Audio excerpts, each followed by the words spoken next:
आप सब घर पर ही रहेंगे, बाहर नहीं घूमेंगे और पढ़ाई पर ध्यान देंगे। चलो बेटा, आज हम जो है अपने फर्स्ट लेसन का आगे का शुरू करते हैं। जहाँ तक फर्स्ट जो है हमारा वीडियो कंप्लीट हो गया था, उससे आगे हम पढ़ेंगे। देखो, हमारी किताब जो है ये कौन सी किताब है? इस किताब को हम कहते हैं ज्योग्राफी की किताब। ठीक है, ज्योग्राफी जो है कैसा शब्द है? ज्योग्राफी तो इंग्लिश का शब्द है, भूगोल क्या है? हिंदी का शब्द है। ठीक है, तो ज्योग्राफी जो है, ज्योग्राफी अंग्रेजी का शब्द है। ठीक है, ये कहाँ से आया है बेटा? ये ग्रीक भाषा से आया है। तो ये जो है शब्द की उत्पत्ति के जो हम शब्द प्रयोग कर रहे हैं भूगोल के लिए अंग्रेजी में ज्योग्राफी, वो कहाँ से आया है?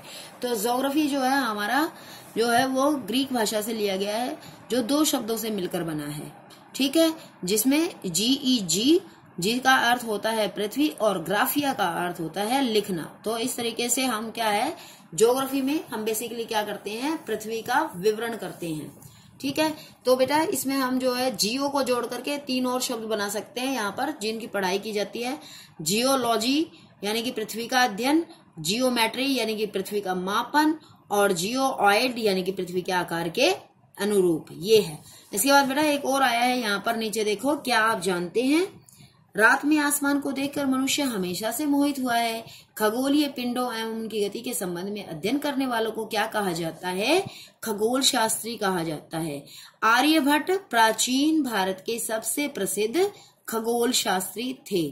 ठीक है, खगोल शास्त्री क्या करते हैं? आसमान में खगोलीय पिंडों का, उनकी गति का अध्ययन करते हैं। आज विश्व के सभी भागों में खगोलविद यानी कि जो ऊपर खगोलीय पिंडों के बारे में जो अध्ययन करते हैं, खगोलविद ब्रह्मांड के रहस्यों को खोजने में लगे हुए हैं। ठीक है, देखो बेटा, पिछले वीडियो में मैंने आपको सौर मंडल किसे कहते हैं यहाँ तक बता दिया था। तो सौर मंडल किसे कहते हैं? सौर मंडल कहते हैं सूर्य, 8 ग्रह, उपग्रह तथा कुछ अन्य खगोलीय पिंड जैसे क्षुद्र ग्रह एवं उल्का पिंड मिलकर सौर परिवार बनता है। ठीक है, तो इस सारे परिवार को, सौर परिवार का मुखिया कौन होता है? सूर्य होता है। तो सबसे पहले हम सूर्य के बारे में ही पढ़ेंगे यहाँ पर, कि सूर्य सौर मंडल में केंद्र में स्थित है। ठीक है, तो सूर्य का कहाँ पर होता है? सूर्य केंद्र में होता है, बीच में होता है। यह बहुत बड़ा है एवं अत्यधिक गर्म गैसों से बना हुआ है। इसका खिंचाव बल इससे सौर मंडल को बांधे रखता है।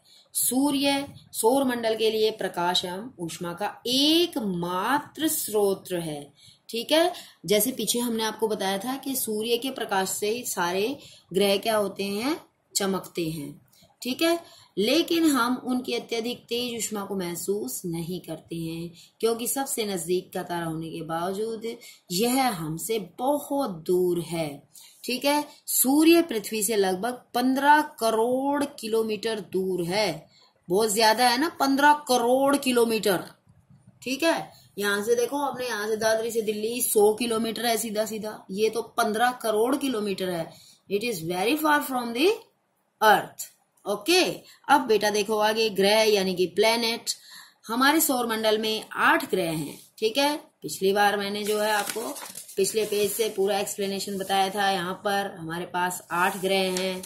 ठीक है, उसके बाद सूर्य से दूरी के अनुसार वे हैं, यानी कि सूर्य से दूरी के अनुसार हमने इनको पढ़ा था कि सबसे पहले बुध यानी कि मरकरी, नंबर 2 पर जो है शुक्र यानी कि वीनस, नंबर 3 पर पृथ्वी यानी कि अर्थ, 4th पे मंगल यानी कि मार्स, उसके बाद आती है हमारी क्षुद्र ग्रह की पट्टी, उसके बाद वे ये जो है हमारे बृहस्पति, उसके बाद शनि, उसके बाद यूरेनस, लास्ट में नेपच्यून।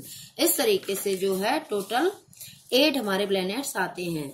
ठीक है, उसको अंग्रेजी में याद रखने के लिए अपने जो है एक फार्मूला बनाया हुआ है, जिसका है my very efficient mother just served us nuts.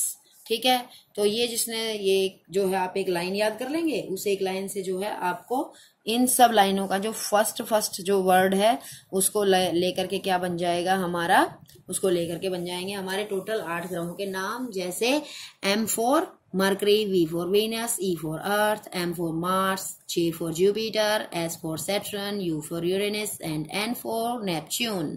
Okay, अब देखो बेटा आगे, सौर मंडल के सभी 8 ग्रह एक निश्चित पथ पर सूर्य का चक्कर लगाते हैं। ये रास्ते दीर्घवृत्ताकार में फैले हुए हैं, ये कक्षा कहलाते हैं।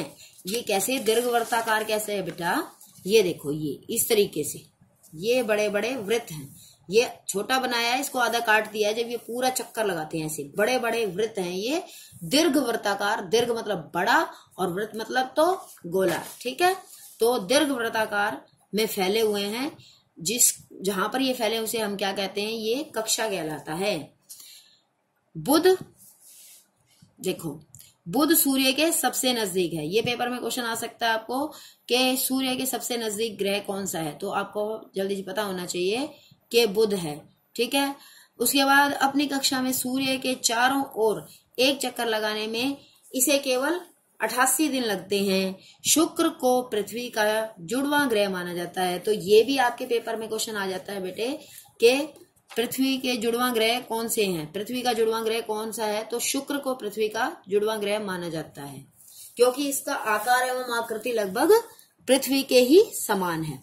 अभी तक प्लूटो को भी एक ग्रह माना जाता था, परंतु अंतर्राष्ट्रीय खगोलीय संगठन ने अपनी बैठक 2006 में यह निर्णय लिया कि कुछ समय पहले खोजे गए अन्य खगोलीय पिंड 2003 UB313 सिरस तथा प्लूटो बोने ग्रह कहे जा सकते हैं, ठीक है। 2006 में यह निर्णय हो गया था कि प्लूटो हमारा एक ग्रह अब नहीं है। इससे पहले बेटा प्लूटो भी क्या होता था, प्लूटो भी एक ग्रह होता था। तो हमारे टोटल 9 ग्रह थे, लेकिन अब हमारे पास कितने ग्रह हैं, अब हमारे पास 8 ग्रह हैं और प्लूटो क्या बन गया, हमारा बोना ग्रह है, ठीक है।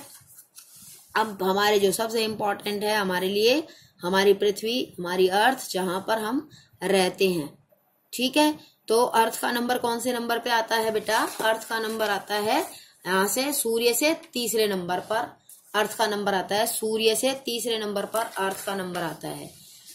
तो ये आकार में, यह आकार में कौन सी है, यह आकार में 5वां सबसे बड़ा ग्रह है। यह ध्रुवों के पास थोड़ी चपटी है, यही कारण है कि इसके आकार को भू आभ कहा जाता है। यानी भू आभ का अर्थ है पृथ्वी के समान आकार, ठीक है। ध्रुवों के पास थोड़ी सी चपटी है, इस कारण से हम पृथ्वी को क्या कहते हैं, पृथ्वी के को क्या कहते हैं, भू आभ कहते हैं इसकी आकृति को, ठीक है। उसके बाद जीवन के लिए अनुकूल परिस्थितियां कैसी हैं, जीवन के लिए आप सब यहाँ पे पृथ्वी पे रहते हो, जीवन व्यतीत कर रहे हो, ठीक है। यहाँ पर वायु है, जल है, सारे इतनी सारी जो है हमारे पास गैस है, सब कुछ है जिनकी मदद से हम आराम से जीवन व्यतीत कर सकते हैं। तो ये हमारा पॉइंट क्या है कि पृथ्वी के लिए अनुकूल परिस्थितियां संभवतः है, पृथ्वी के लिए नहीं, जीवन के लिए अनुकूल परिस्थितियां संभवतः केवल पृथ्वी पर ही पाई जाती हैं। पृथ्वी न तो अधिक गर्म होती है और न ही अधिक ठंडी होती है। यहाँ पानी एवं वायु उपस्थित है, ठीक है। सबको पता है पानी भी मिलता है, वायु भी मिलती है, जो हमारे जीवन के लिए आवश्यक है। वायु में जीवन के लिए आवश्यक गैसें हैं, कौन कौन सी गैसें हैं, ऑक्सीजन है सबसे महत्वपूर्ण, तो ठीक है। उसके अलावा कार्बन डाइऑक्साइड है, नाइट्रोजन है, हीलियम है, बहुत सारी गैसें हैं। तो हमारे लिए सबसे ज्यादा काम की गैस कौन सी है, ऑक्सीजन है, जिसके कारण हम सांस ले पाते हैं। और इन्हीं कारणों से पृथ्वी सौर मंडल का सबसे अद्भुत ग्रह है। तो ये आपके सीधा क्वेश्चन आता है बेटा कि पृथ्वी को अद्भुत ग्रह क्यों कहा जाता है, क्यों, क्योंकि पृथ्वी पर क्या है, जीवन जीने योग्य परिस्थितियां हैं। यहाँ पर वायु है, पानी है, आवश्यक गैसें हैं, जिनके कारण हम क्या है, पृथ्वी में जीवित रह पाते हैं। अंतरिक्ष से देखने पर पृथ्वी नीले रंग की दिखाई देती है। तो ये भी आपका प्रश्न आता है कि अंतरिक्ष से देखने पर पृथ्वी नीले रंग की क्यों दिखाई देती है। देखो बेटे, एक्सरसाइज में है ये क्वेश्चन कि पृथ्वी को अद्भुत ग्रह क्यों कहा जाता है। तो ये हमारा 4th क्वेश्चन का आंसर बन गया, ठीक है। इसके बाद देखो बेटा, क्वेश्चन है कि भाई सूर्य से उनकी दूरी के अनुसार सभी ग्रहों के नाम लिखे। तो ये आप यहाँ से लिख देंगे सारे के सारा कि सूर्य से जो है हमारे सौरमंडल में 8 ग्रह हैं। ये कौन सा भाग है आपका, ये देखो आपकी किताब में जो है ये है 3rd। इस तरीके से आप अपनी बुक में से क्वेश्चन छाट के आराम से कर लेंगे, ठीक है। देखो आगे क्या कहते हैं बेटे, कि मैं आपको बता रही थी कि पृथ्वी को नीला ग्रह क्यों कहा जाता है। ये भी प्रश्न क्या हो जाता है आपके पेपर में आ सकता है। तो पृथ्वी को नीला ग्रह क्यों कहा जाता है, क्योंकि जब हम आसमान से, यानी कि आसमान नहीं अंतरिक्ष, ठीक है, आसमान से भी बहुत ऊपर जब हम अंतरिक्ष से देखते हैं तो हमें क्या दिखाई देता है कि 2/3 सतह पानी से ढकी हुई है, ठीक है। पृथ्वी की 2/3 सतह पानी से ढकी हुई है, इसलिए हमें पृथ्वी ऊपर से कैसी दिखाई देती है, नीली दिखाई देती है। तो फिर वो कैसा बन गया, नीला ग्रह। ठीक है। उसके बाद नेक्स्ट देखो बेटा, चंद्रमा। हमारी पृथ्वी के पास केवल एक उपग्रह है, जैसे मैंने पहले भी बताया था आपको यहाँ पर ये तीसरे में एक्सप्लेनेशन में कि हमारी पृथ्वी के पास कितने चंद्रमा हैं, एक चंद्रमा है। डेली आप देखते हो ना आसमान में एक ही चंद्रमा होता है, दो नहीं होते, है ना। तो पृथ्वी के पास कितने चंद्रमा हैं, एक चंद्रमा है। इसका व्यास मतलब ये इसका पूरा ये गोल, इसका व्यास पृथ्वी के व्यास का केवल 1/4 है। ठीक है। यानी कि जो हमारी पृथ्वी है चंद्रमा उससे भी बहुत ज्यादा बड़ा है। यह इतना बड़ा इसलिए प्रतीत होता है क्योंकि यह हमारे ग्रह से अन्य खगोलीय पिंडों की अपेक्षा नजदीक है। ठीक है। यह हमसे लगभग 3,84,400 किलोमीटर दूर है। कौन, चंद्रमा। ठीक है। अब आप पृथ्वी से सूर्य एवं चंद्रमा की दूरियों की तुलना कर सकते हैं।